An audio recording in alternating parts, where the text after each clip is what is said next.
And welcome to The Bond, the show which connects you to nature and sustainability topics. So today I wanted to ask you, what comes to mind when you think of MillionAir? Do you think of a very rich person, or do you think of maybe airlines? When you think of airlines, do you think of how do airlines get refueled?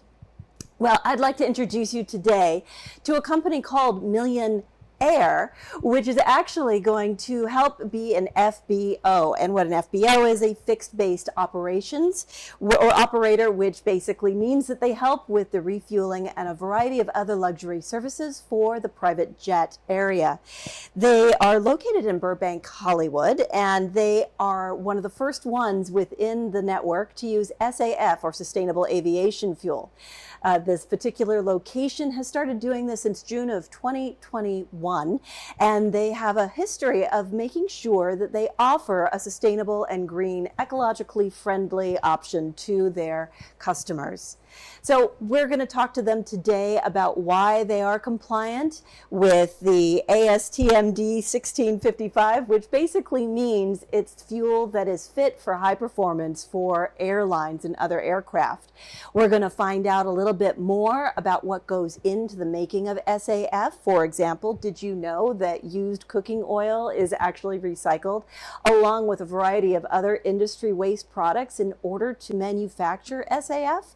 And that perhaps just using that with no other changes to your aircraft could reduce your carbon footprint by up to 50 to 80%. We're going to have me get fact checked to make sure I have my figures right. And with that, I'd like to introduce you to Priscilla Howden, who manages the MillionAir location in Hollywood, Burbank, and also Ron, who's in charge of operations. So I'd like to say thank you for joining us today, Priscilla. It's a real pleasure having you and Ron here. Well, thank you. I'd first like to ask you, because the industry has such a reputation for being a dirty industry, being private jets. Could you tell me what inspired you for actually bringing SAF into your location and having that as an offering? Well, I think, everyone in the industry is always aware of what their footprint is. If you look at the stats for aviation currently, aviation contributes about 2% of all global emissions that are released in the world. And of that, business jets produce 2% of that 2%. Oh, wow. Okay.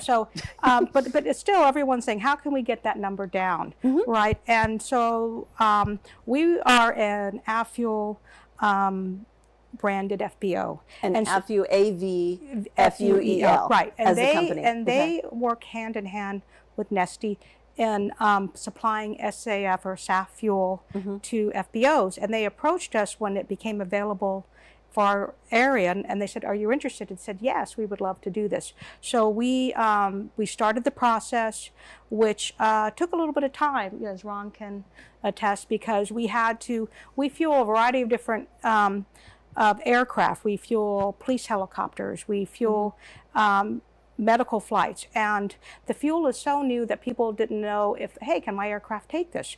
So it took about 6 months, what you say?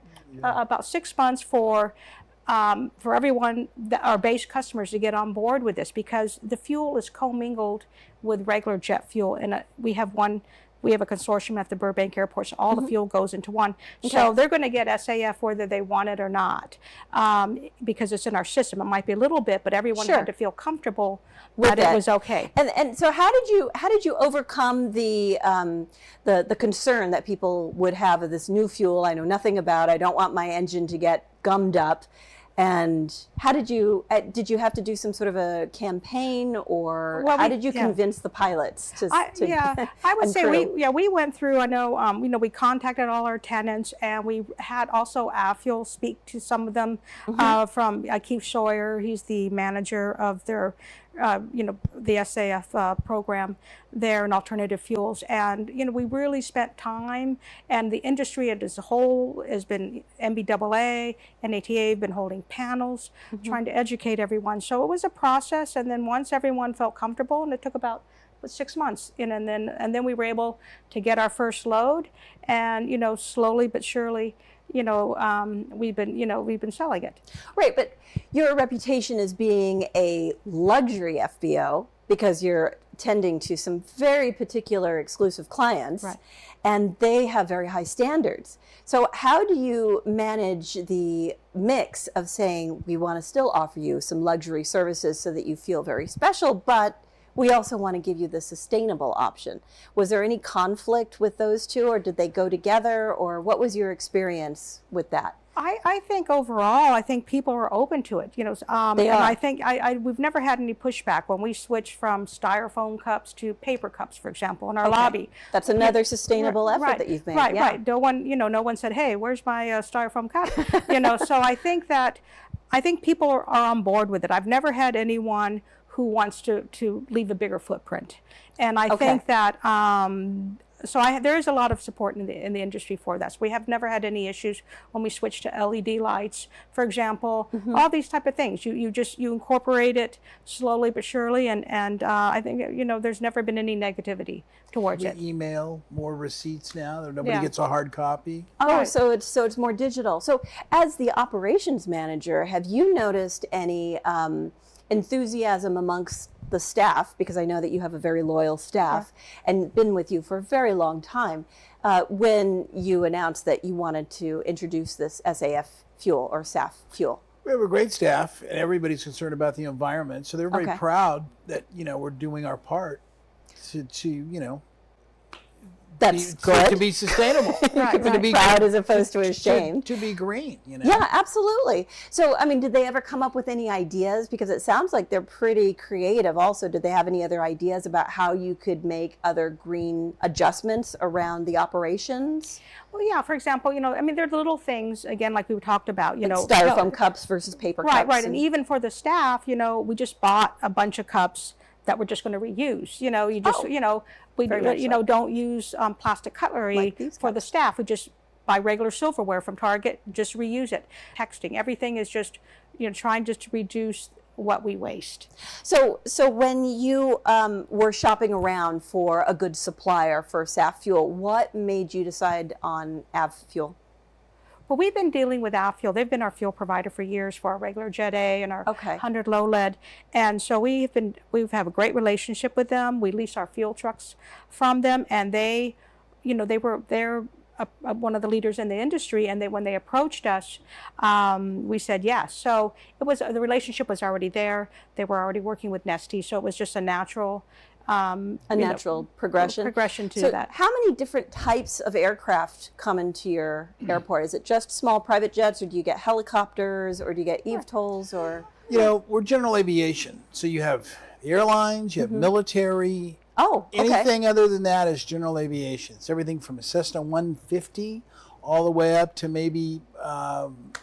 We're doing Delta Airlines 757 charters. Sometimes. You are okay. Yeah. So what sorts of, you mentioned that there are a variety of different aircraft. So do you ever get government or any emergency crafts We that are get- in there, or? General aviation is just a wide variety of stuff. So we get air ambulance flights almost Air ambulance. every day. Okay, so does that So they'll mean, have a patient, say, from another state, and they need special treatment that they don't have in that state or that Right. city. So they'll come and take them to UCLA or USC. So we do that. Mm-hmm, We have organs, hearts or livers, kidneys. Got to get that So timed. Those- so they'll do that. Doctors will actually fly out on an airplane and harvest, Really? something, and then they'll Okay, come for a back special that day. operation, they need to Right. get to that hospital to get to that patient. Exactly. Right. Okay. And then general aviation, Caltech has a variety of airplanes that they will lease, and they go all over the world. One For, like- studying the permafrost because So environmental analysis. exactly. We have type. another one that's studying the oceans, Okay. and there's just general aviation encompasses a whole lot of stuff. There's 4,000 airports. The airlines only service 400 of them. So how private many airplanes are critical for business in this country. how many aircraft do you roughly service a year, do you think? I mean, estimate. We do about 6,000 a year. Okay, so that's definitely a hub. Yeah. And that hub it sounds like it's more than just private jets. That's correct. You're giving, Exactly. you're the hub that helps with medical, with emergency response, with scientific evaluation, with all sorts of different craft that needs to get there. Are you thinking about maybe even welcoming eVTOLs, the elevated, the new? Yeah. We're not there yet. I know that we've just been doing a lot of work. We've had to expand our infrastructure in order to install charging stations, because we're going to be switching from our crew cars to EV cars. So while we're doing that, we've had to, put a new panel in, and we're going to have to trench. We've left enough space that we can eventually set up a charging station for some EV aircraft. We're not there quite yet. I know there is another MillionAir though that does have that. I think it's in Gulfport. MillionAir Gulfport, I believe they're the ones. Gulfport, Mississippi. Oh, Mississippi. Yeah. Oh, thank you. Right. Appreciate So, that. but I think that a lot of times it's more building the infrastructure, and it takes a while. So, of course. And so I think that is where there are some delays, and people wanting to do as much as they can do. Again, like we're talking about SAF, not every airport can get SAF at this point.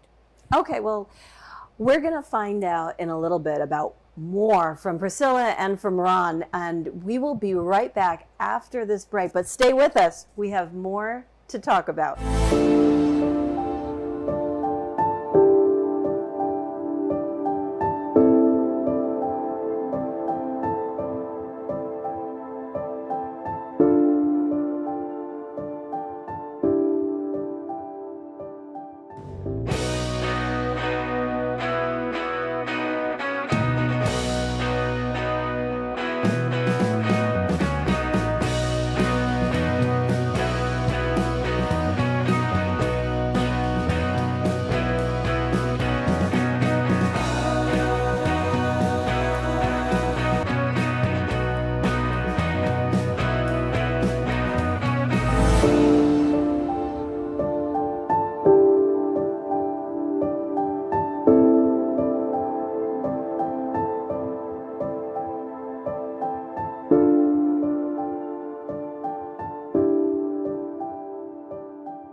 And we are back. So thanks so much for sticking around. We have some more information that I think you are going to love.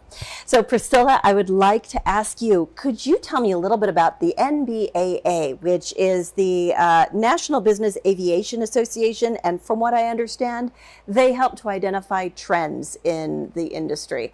So what trends are you noticing? And tell me how MillionAir as a whole is interacting with them to keep on top of the trends. Well, the NBAA, we've been a member of the NBAA for years. Okay. So, flight departments can, join the NBAA, FBOs join them, and they have been really good as far as, I can see, as putting out information for companies to become carbon neutral. They have, for example, an accreditation program where they want flight departments. These are the things that you need to do to, to meet these the criteria to be carbon neutral. And the other thing, we have these big conventions every year, and they also tell you, we want you to have only LED lights. We want to use recycled carpet. So as an industry, they are trying to do that.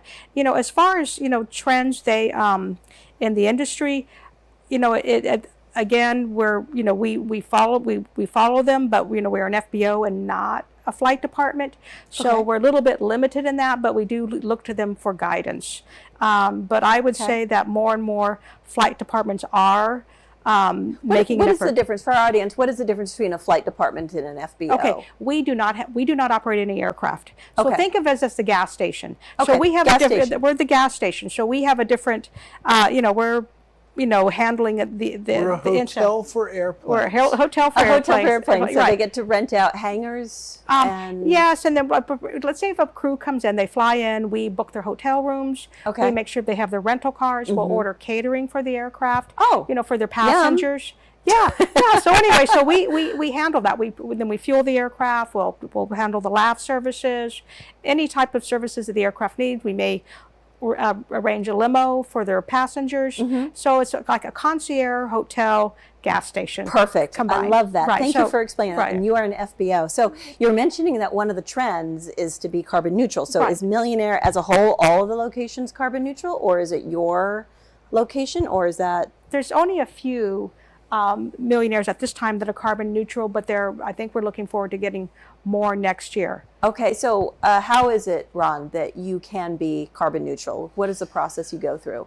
Well, there's a company called 4Air that you partner with, and then they basically audit you.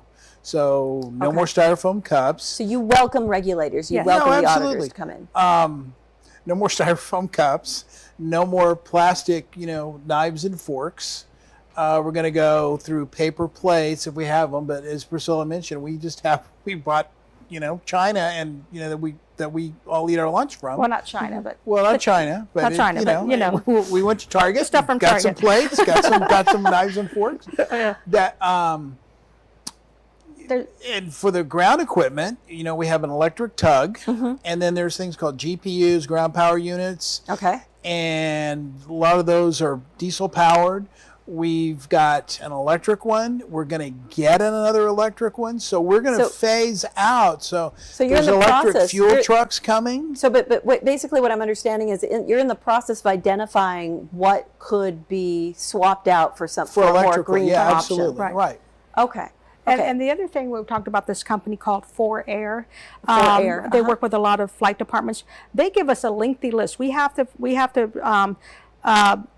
figure out how much our employees drive to and from work. That's factored in. Okay. How much do we spend on electricity at our FBO? That's factored in. So they come up, then they analyze it, and then they say, this is what your carbon footprint is.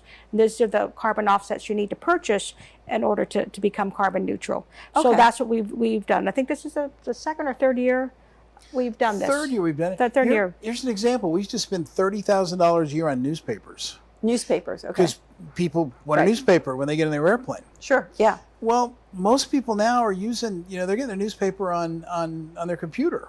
Sure. So we've cut that way, way, way down by like 2/3, I believe. And so there's less pollution. So let me ask your opinion on this. So there are a couple of large commercial conglomerates, and one is the IAG, and they own British Airways, and they have committed to reducing emissions by 2030, whereas A4A Airlines for America owns a whole bunch of different airlines: American Airlines, Atlas Air, Delta, FedEx, Express, UPS, Hawaiian Airlines, JetBlue, Southwest Airlines, United Airlines, and their goal is for 2050. How do you think the goal of Europe conglomerate meeting it by 2030, America's conglomerate meeting it by 2050, and how that translates to the private industry for smaller craft? And when do you think their commitment will be? It sounds like MillionAir is a little ahead of the game. Well, we would like to think that we are. Aviation, we're supposed to be carbon neutral by 2050, and every flight department that I know of is looking at ways to become more carbon neutral, whether they're going to use SAF, whether they go back to their home base. And I think aviation's committed to that. I can't really speak with the airlines. I know that Delta Airlines is buying, didn't I hear that they just bought a refinery? They're going to do more SAF? Yeah, I think again, it's like, I don't want to speak on the airline industry because you're an FBO, that's your area of expertise. Right. I'm just sort of wondering, how do you think that impacts the smaller planes who are your customers? I don't know if it necessarily, we have SAF available, they can use it. I don't know if that really impacts them, because anyone who wants to get SAF is moving towards that. It's not, also the other thing is just, we talked about infrastructure and actually having SAF available nationwide. It's not. So why isn't it available nationwide? Because it has to be refined in certain places, and they don't have the infrastructure is not set up yet. So as it keeps coming down the line, for example, they just opened a terminal about 6 or 7 months ago in Long Beach that now mixes the fuel mixture? Yeah, the fuel mixture to make SAF. That has dropped the price. It has. It has dropped the price. I think about at least $1.50 per gallon. Wow. So I think that's significant. Right. So I think it is just getting the infrastructure in place, and it takes longer than I think people would like it to take. Of course. And so, so I think it'll happen. We don't make any more money or less money when we sell SAF as far as the FBO. So, and I think, people have, their employees, they care about the environment. Everyone cares about the environment. So why would you choose not to if you could? But it's like, if someone is at an FBO, let's say in Kansas, and they cannot get SAF, they could actually, if you go through Avfuel, and they can actually buy some of our SAF, and they pay for that SAF. They can use that towards their own green initiative, but they're not actually getting it. But that SAF goes into a different aircraft who didn't pay for that particular, for the premium SAF. So it's a little bit like a library book almost. You check it out, and it goes traveling, and you can return it. Yeah. So I mean, it gets a little bit more complicated, and you probably want someone with a little bit more detail on that. But I think that is a way where they're trying to open it up to by having book and claim. It's opening it up to FBOs who cannot get SAF right now. I mean, you can ship it eventually gets to them. So it's sort of like a bit of a daisy chain. That's right. And as more you create the demand, the more it will be produced.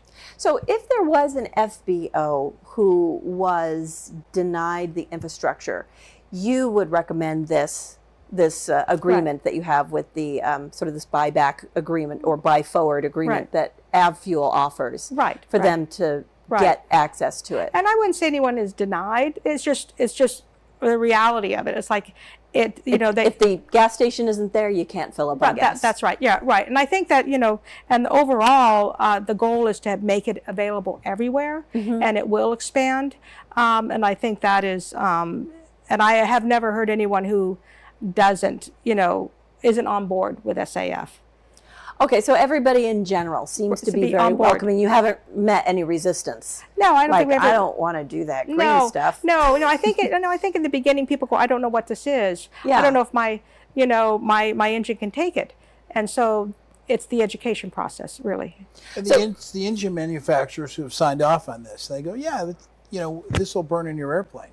So as long as it's compliant. Yeah, it's compliant. Okay. When engine manufacturers sign off, pilots, everybody has, they have a level of confidence in this stuff.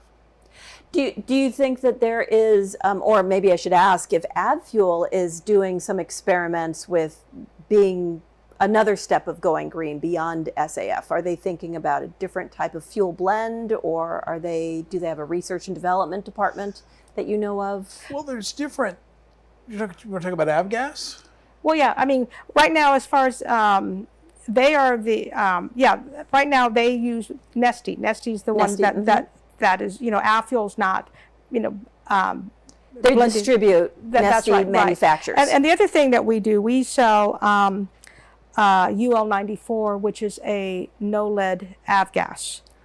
Okay, no lead. Okay, that sounds good. Yeah, and that is a little bit more difficult than SAF because not all piston aircraft can take that. And it does not commingle. So that's a tougher road to go because you have to get your engine certified that you can take this fuel. Let's start off with what can you do in your planters, water resistant plants. Get rid of your styrofoams, get rid of your plastic. Try to encourage your pilots just to have their receipts emailed to them. The easy stuff. Which does add up if everybody does that. Then if you can get an electric vehicle for your crew cars. What crew cars are, an aircraft will come in, the pilots are there, they want to go to lunch. They don't want to rent a car. So we have these cars available for the pilots to borrow to go to lunch. So we are switching those to electric. So these are the type of things that you can do that you don't necessarily have to have, I don't have my distributor, my fuel provider that cannot get me SAF here unless I truck it, 500 miles, and then we've just lost all the emission savings we've had by trucking that fuel to that FBO. Now, do you think that you as a small FBO is actually giving a message to the larger commercial operations? I don't know if I'm giving any message. I would never want to think that, I think there are people who are more, educated on this than I am, and I don't, and I don't want to, to speak on their behalf. Always somebody smarter out there. There's always someone smarter. I just would like to think, because in a way we're an independent FBO. Okay. Okay, so we're part of the MillionAir chain, but we are a licensee. So that makes it easier, and I think that's always just something I have to remind people, is like, I can make decisions on my own without having to go through a board, without having to go through all that. So it's different. And I think that's something about being, in a way, an independent FBO, that we can move on these ideas quicker. And I think that's a fantastic lesson to take away. So be nimble is what I'm hearing you say. Yeah. And do you have any final words? I think the aviation industry we're proud to be in it, and we're all committed to going green, and aviation is just it's a great industry. We're always on the cutting edge. Right. Excellent. Well, I want to say thank you so much, both of you, for coming on by to studio and helping us and helping our audience learn a little bit more about the behind the scenes education and how you're influencing an industry. Right. And how I think a lot of people would be surprised to know that your operation actually services medical flights and government flights and emergency response teams and scientific evaluation, as well as private jets from major movie moguls. So we love it all, and I think it's fantastic that you have such a nice aviation community and that you're at the heart of it. So want to say thank you. Today we had a fantastic discussion with Priscilla and Ron, and MillionAir is not only a luxury executive FBO, but as a fixed-based operator, but they also have blended luxury with something sustainable like SAF, which is Sustainable Aviation Fuel. And Sustainable Aviation Fuel is made by Neste, which is delivered by AV Fuels or AvFuel. And they are making it out of waste products like used cooking oil or other waste elements like agriculture crops, straw, algae, wood, residue, sawdust, wood chips, and a bunch of other industrial waste products, which would normally be thrown away, and they're reusing it to make a fuel that burns cleaner and does not require any modification to the aircraft. So when you as a passenger step onto your aircraft, you can rest assured that the fuel will perform just as well as any other fuel, and that the company is already developing new types of fuel. One was unleaded, I believe. It was UL94. UL94. And so we also learned about collaborative efforts and how you can set an example by quietly just moving forward and doing the best that you can and giving the best quality service to your customers. And we also have inspiring leadership here with Priscilla and Ron with operations. They obviously have a curated staff who is dedicated, loyal, intelligent, and they keep customer service at the forefront of all of their actions. And so we want to say thank you to MillionAir of Hollywood Burbank and also to Houston Corporate for giving us this opportunity. And we want to say, remember that you can do even the smallest amount to be sustainable and to bond with nature. So remember to do something kind today, and until we bond again, thanks for joining us.